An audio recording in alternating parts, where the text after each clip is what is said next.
I wrote it down. Spread out so I can see you. It's almost a joke, but not quite. Marin's character doesn't like it when women are doing stuff he doesn't know about. He finds it unnerving. A lot of people do. For those invested in maintaining the status quo, there's a lot to be gained from preventing women from getting together. A population that is divided, distracted, and economically depressed is unable to demand to be released from oppression. Isolated women are easier to sell things to, easier to control, more easily compressed into the very few ways to acceptably be a woman. All this is made even easier if that woman is inculcated into a tradition of mistrusting others like her. For a long time, we've lived in a culture that tries to spread us out so it can see us, and so we can't see each other, except from the corners of our eyes. We're taught to enjoy female rivalry. We look for and expect it. Celebrity feuds fuel the whole tabloid industry. The ongoing success of the many iterations of Real Housewives is predicated on the same principle. Films, books, and magazines aimed at women all sell the same sorry story of women competing with one another, often for the attention of men. And we buy it. In 2016, a study by several sociologists on feminine rivalry found that their young female subjects constructed comparisons and competition among women as never-ending and seemingly natural. The narrative has become so ingrained as to appear spontaneous, immutable, and as naturally occurring as the weather. It is simply the way things are. So when women choose to align with one another, it takes us by surprise. We look at it sideways. Like Glow's director, we are suspicious. Suspicion often goes hand in hand with derision, because if you strip a group of their credibility, you strip them of their perceived threat, too.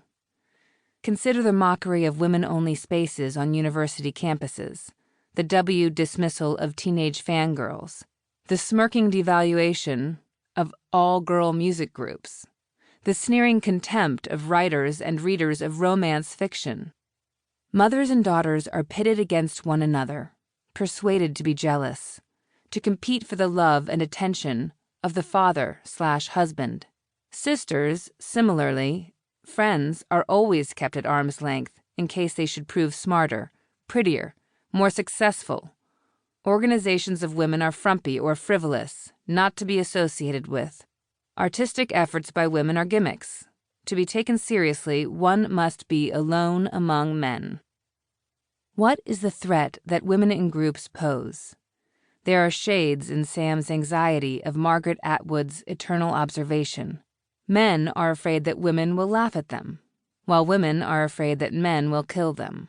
But the truth is that women together are a fundamental force for change. The change has already begun. We are seeing it happen before our eyes.